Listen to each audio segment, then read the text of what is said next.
Hindi matatawaran ang serbisyo ng mga nagtatrabaho sa food industry. Pero dahil sa kakarampot na sweldo, ang ilan nasisikmurang kumain ng mga tira-tira ng kanilang customer. GMA News investigates ang mga tinaguriang Tirakis Boys. Sa report ni Sandra Aguinaldo.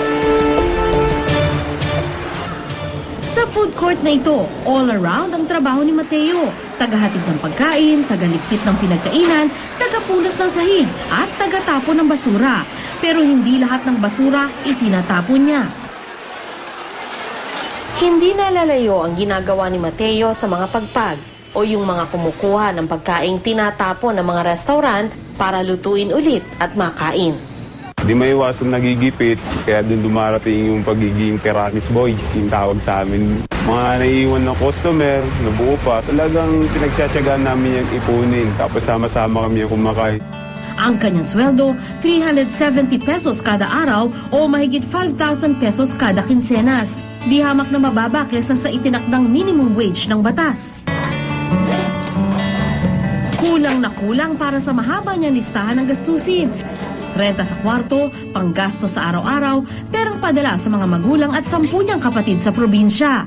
Kaya ang tirakis ng iba, salbabida para sa mga gaya ni Mateo. Graduate na sa pagiging tirakis boy ang supervisor niyang si Tonyo, pero parehas din ang sentimiento nito. Pinapapirma kami ng mga kontratang mga blanco, hindi namin nababasa. Wala kaming leave, sick leave. Yung marami kaming bayaran, tulad na lang uniform. Sa isang taon, apat na pares. Kaya walang natitira sa sahod namin. Hawak namin lahat ng duming, kalat, kami naglilinis dyan. Hawak lang nila papel, ballpen. Kaya sana maisip nila kung gaano kahirap umawak ng map. Maglinis ng CR, maglinis ng back alley, maglinis ng pushcart, lahat. Marami mang hinaing, ayaw magreklamo nila Tonyo at Mateo sa takot na mawala ng trabaho. Pero sa nagdaang 5 taon, umabot na sa halos 20,000 negosyo ang inireklamo sa DOLE. Kaugnay ng mga ipinagkakait umanong dagdag sahod at benepisyo, gaya ng leave benefits, 13th month pay, holiday pay at overtime pay. Di naman itinanggi ng asosasyon ng mga employer sa bansa ang paglabag sa labor code ng ilan sa kanilang mga miyembro. Pagkatapos ng 5 months, hindi na sila i-hire. Kasi after 1 year, magiging regular sila. We're not policemen. We cannot prosecute them. Ang Department of Labor and Employment aminadong nahihirapang bantayan ang mga abusadong employer.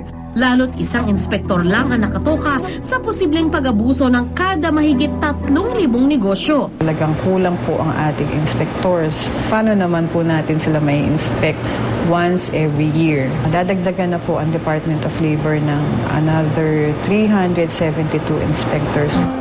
Pero para sa maraming manggagawa sa food industry, may bantay man o wala, sana raw huwag namang ipagdamot ang nararapat nilang kita at benepisyo, lalo't patuloy sa paglaki ang benta ng industriya ng mga restaurant. Ang Bureau of Labor Relations is the one conducting the regular consultations between the employers, the employees, and also the Department of Labor on the part of the government. Doon po, nailalabas nila yung kanilang mga concerns.